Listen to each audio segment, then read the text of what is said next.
अगर आपके अंदर दिल है और हिंदुस्तान से आप प्यार करते हो, भारत माता का नारा लगा करके आप गुंडागर्दी नहीं करते हो, तिरंगा लहरा करके किसी भी हिंदुस्तान के व्यक्ति को अगर पीटते नहीं हो, किसी को देशद्रोही नहीं कहते। में जब इस देश के साथ कुछ बहुत बड़ा हो रहा था, बहुत गलत हो रहा था, उन दिनों मैं चुप नहीं रहा, मैं बोला। ये कम से कम मैं अपने आप को सोच गया।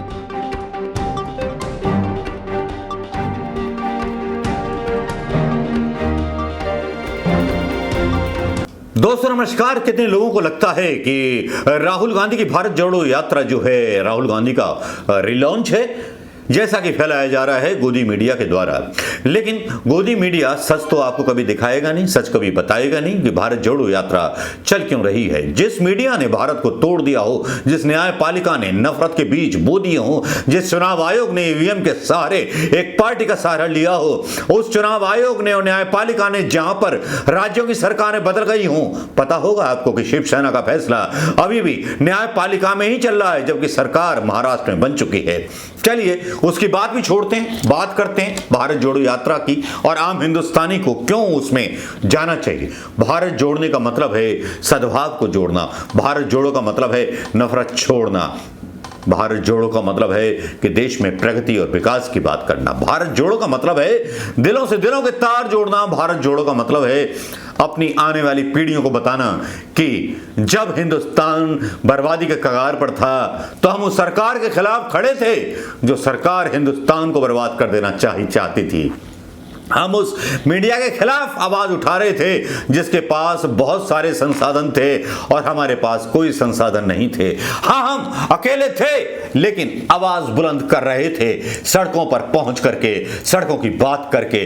कल को क्योंकि हमें अपनी पीढ़ी को जवाब देना पड़ेगा कि तब आप क्या कर रहे थे, पड़पोतों को जवाब देना पड़ेगा जब वो अपने बाप से पूछेंगे कि दादाजी क्या कर रहे थे, आज जिंदगी इतनी मुश्किल हो गई, बैंक कंगाल हो गए, तब दादाजी क्या कर रहे थे। तो कम से कम मेरा बेटा ये जवाब दे सके अपने बच्चों को कि नहीं, वो वहां थे मौजूद।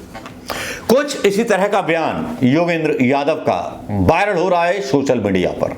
उनकी भावनाएं जरा सुनिएगा। अटपा जिस दिन आंख बंद होगी, हम सब की होगी ना, बाकी किसी चीज की गारंटी नहीं है, इसकी तो गारंटी है कि एक दिन मरेंगे।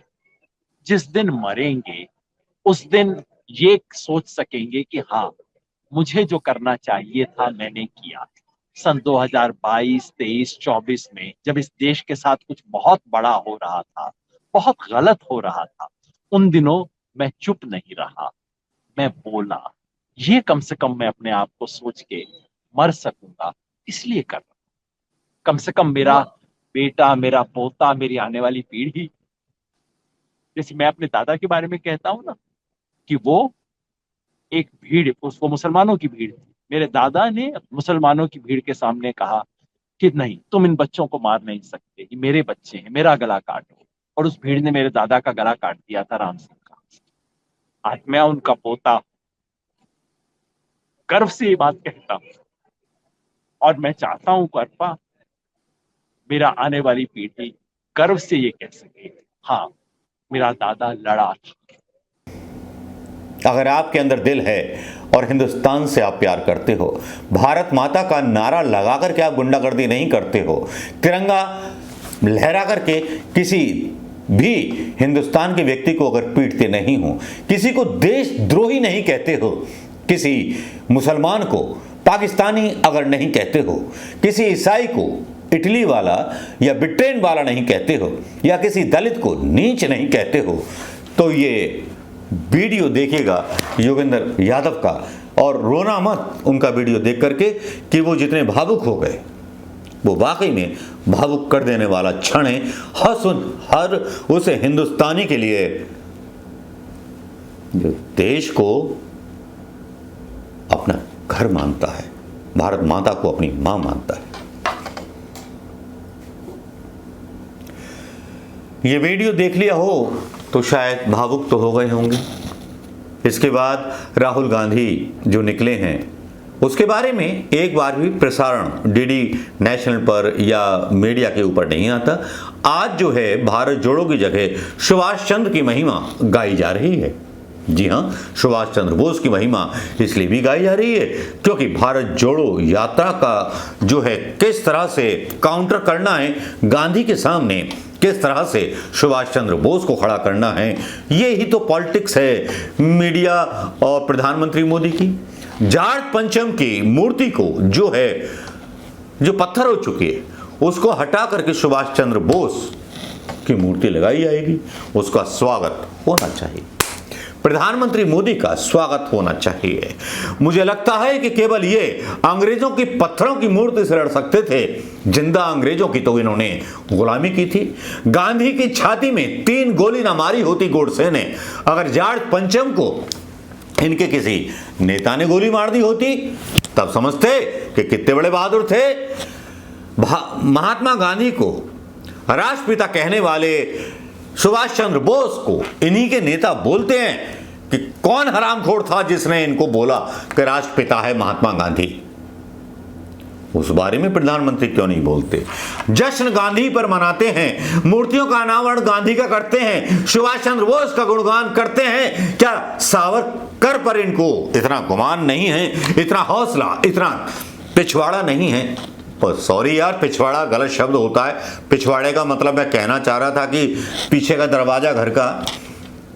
इतना दम नहीं है या आत्मबल नहीं है जिस पर आप दावा कर सको सावरकर पर या किसी पर, या आप यहां भी दोष लगा दोगे कि कांग्रेस ने इतिहास बदल दिया, नेहरू ने इतिहास बदल दिया।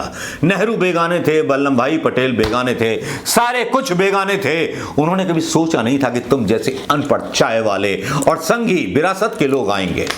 मनमोहन सिंह ने, राजीव गांधी ने, इंदिरा गांधी ने भी नहीं सोचा था कि आप जैसे लोग इस देश के लिए कोड़ बन जाएंगे, इस देश को फिर एक बार पीछे ले जाएंगे, इस देश को एक बड़ी डेमोक्रेसी नहीं एक तालिबानी स्टेट में बदल दोगे। शर्म आती है आजकल के उन धूर्त पत्रकारों पर जो इस तरह के वीडियोस बनाते हैं। क्या आपको नहीं लगना चाहिए कि इन धूर्त पत्रकारों का जो है निष्कासन होना चाहिए, इनका विरोध होना चाहिए? दोस्तों, जो इस तरह की खबरों को बढ़ावा देते हैं, जो सरकार की चाटुकारिता करते हैं या सरकार के समर्थन में, उस सरकार के समर्थन में गुणगान करते हैं जिस सरकार ने कुछ देश के लिए किया ही नहीं है। 8 साल में कोई उपलब्धि प्रधानमंत्री मोदी जी की है नहीं। बैंकों में पड़े हुए पैसे जरूर खतरे में, वो आप मान के चलिए। सुधीर तिहाड़ी या सुधीर चौधरी का इतिहास आप जानते हैं, मेरा पहला वीडियो आपने देख लिया होगा मीडिया का। तो दोस्तों, भारत जोड़ो पर योगेंद्र यादव का दर्द समझिएगा और खुद भी दर्द महसूस कीजिएगा और भारत जोड़ो यात्रा से जुड़िएगा जरूर। नमस्कार, जय हिंद दोस्तों।